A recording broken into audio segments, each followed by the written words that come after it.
manusia yang banyak sebelum kita, ada di antara mereka yang patuh dan taat, tapi tidak sedikit pula di antara mereka yang engkar.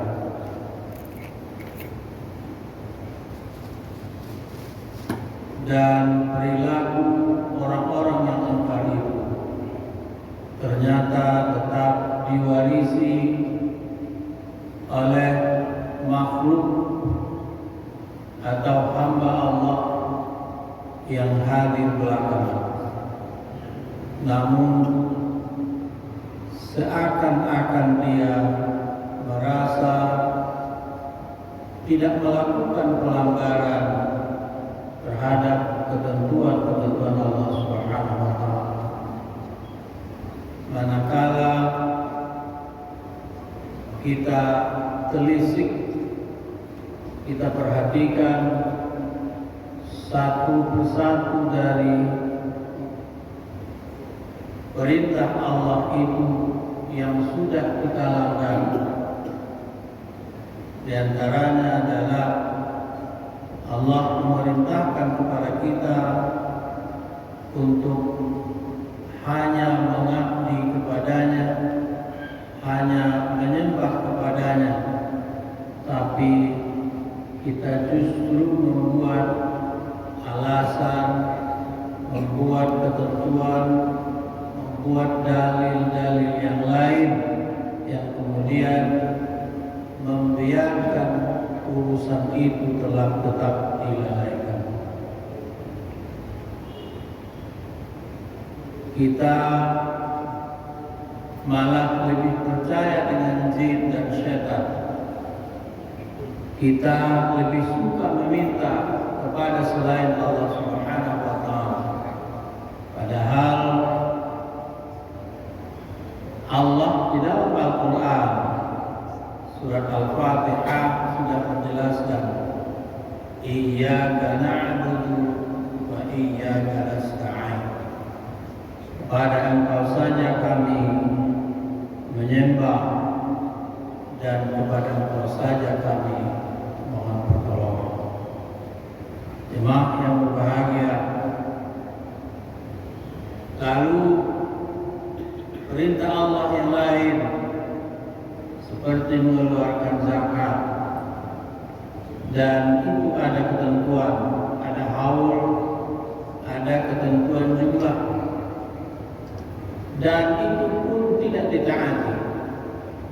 Kita berkilah pengeluaran ini dan itu sehingga kita tidak melaksanakan perintah.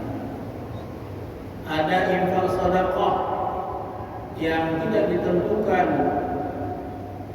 ukurannya, itu pun enggan untuk kita laksanakan. Lalu ada perintah puasa. Puasa itu zahirnya, sirnya adalah melatih mental bagaimana seseorang semakin hari semakin baik terhadap dirinya kepada orang. Bagaimana seseorang semakin banyak dia lakukan ibadah itu, maka terus berkembang kepekaannya terhadap sesama. Kalau orang merasa lapar, dia yang lebih dahulu merasakan itu.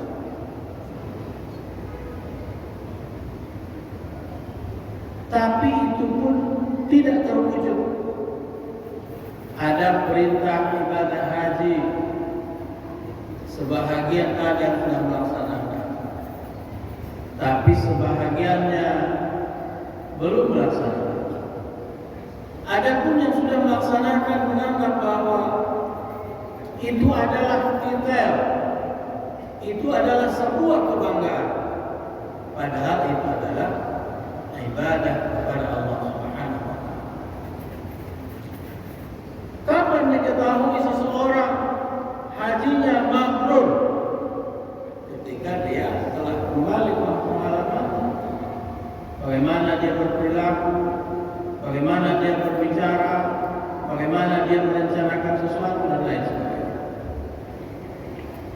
Jemaah yang berbahagia, di samping ada perintah, juga ada larangan. Apa larangan itu? Jangan hasad, jangan dengki, jangan sombong. Sombong dengan memiliki sesuatu, sombong dengan tampilan diri, sombong dengan harta, sombong dengan kekuasaan yang dimilikinya. Padahal itu semua adalah karunia dan pemberian dari Allah Subhanahu wa taala. Manakala Allah Subhanahu wa taala berkehendak, maka itu pun diambil. Begitupun dengan harta, itu milik Allah sesungguhnya. Kita hanya memakai. Kalau kamu tidak mau mengeluarkannya dengan cara yang benar, sesuai dengan diperintahkan oleh Allah SWT, maka Allah punya cara sendiri untuk mengambilnya.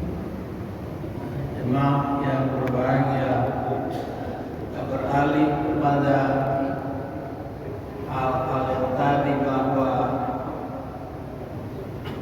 Allah segala puji bagi Allah yang telah menciptakan langit dan bumi dan menjadikan gelap dan terang. Namun demikian orang-orang kafir masih mempersekutukan Tuhan mereka dengan Tuhan. Jemaah yang berbahagia, kalau kita cermat, terhadap orang Muslim ini pun hampir tidak ada bedanya dengan orang kafir.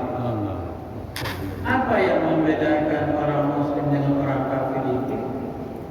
Apakah pakaiannya? Apakah topinya? Apakah celananya? Apakah kain sarung? Tidak. Yang membedakan orang Muslim dengan non-Muslim itu salat. Masa iya orang Muslim azan sudah berkumandang di masjid, tapi dia tetap berperilaku, tidak ada gerak, tidak ada upaya, tidak ada niat untuk memenuhi panggilan itu. Bukankah kalau seperti itu dia hampir sama dengan orang kafir? Panggilan Allah itu panggilan mutlak.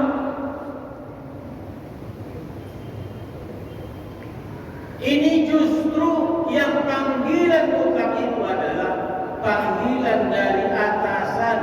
Itu yang panggilan mutlak. Kalau atasan sudah memanggil, seakan-akan tidak ada lagi panggilan yang lebih penting dari panggilan itu.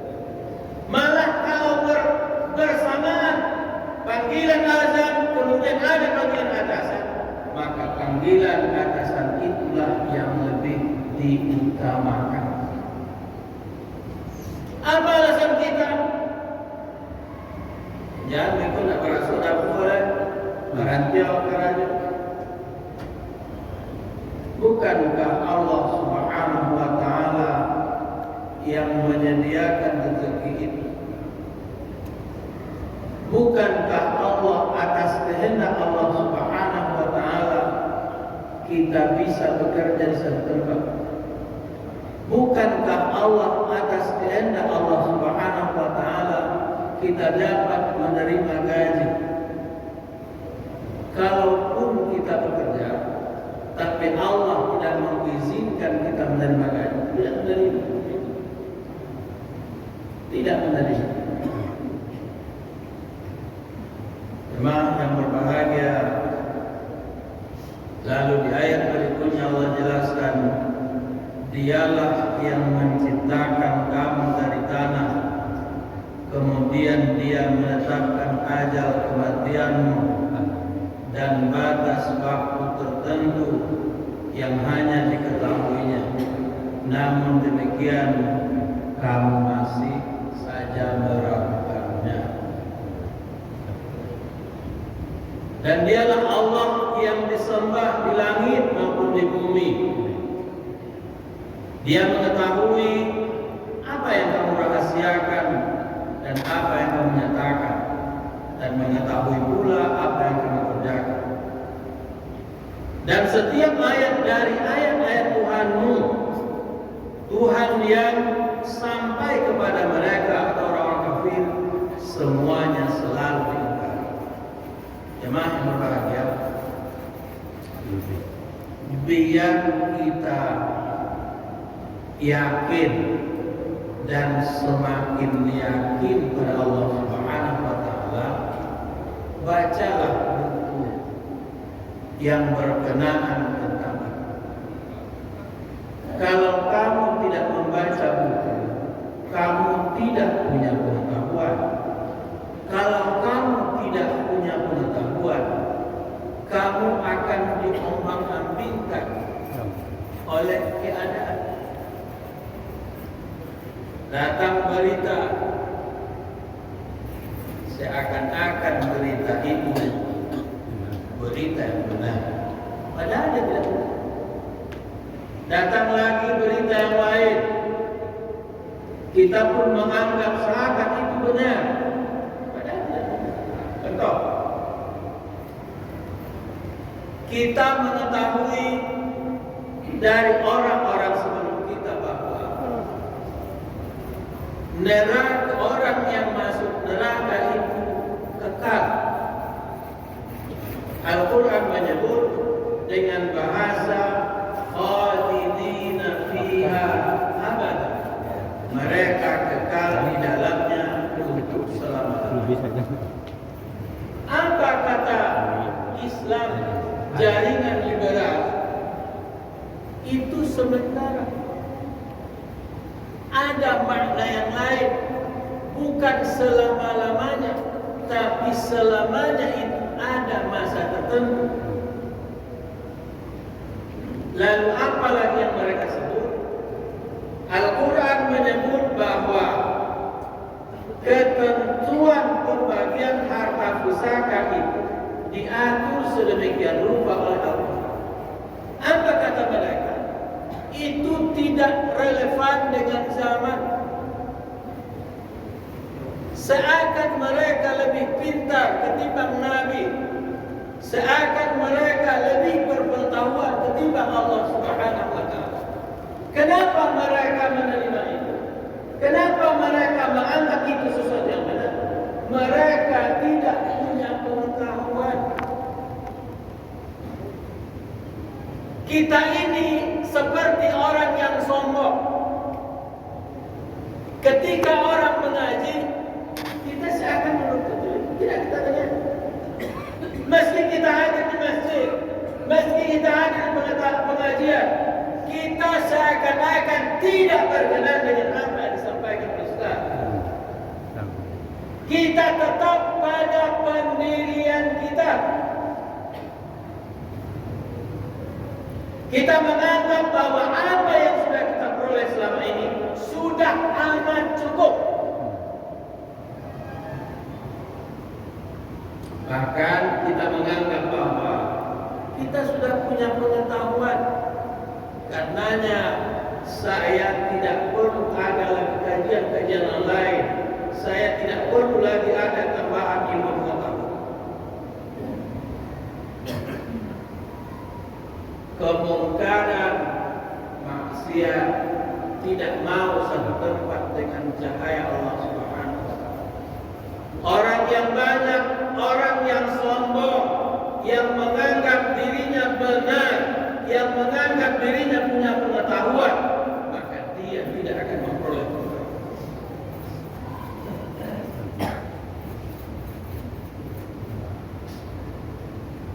Syogianya kita mendengar setiap pengajian, mana yang perlu kita ambil.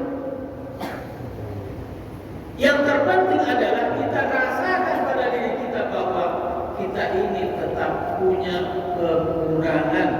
Ilmu saya belum ada, ilmu saya belum seberapa. Maka atas dengan itu adalah ilmu pengetahuan. Jemaah yang berbahagia, kemudian di ayat ke-6 kata Allah, Tidakkah mereka memperhatikan berapa banyak generasi sebelum mereka yang telah kami binasakan, padahal generasi itu telah kami teguhkan kedudukannya. Jemaah yang berbahagia, generasi terus berganti. Bahkan beberapa tahun yang lalu pemerintah Indonesia telah mencanangkan namanya generasi emas. Lalu kita bertanya, apanya yang generasi emas?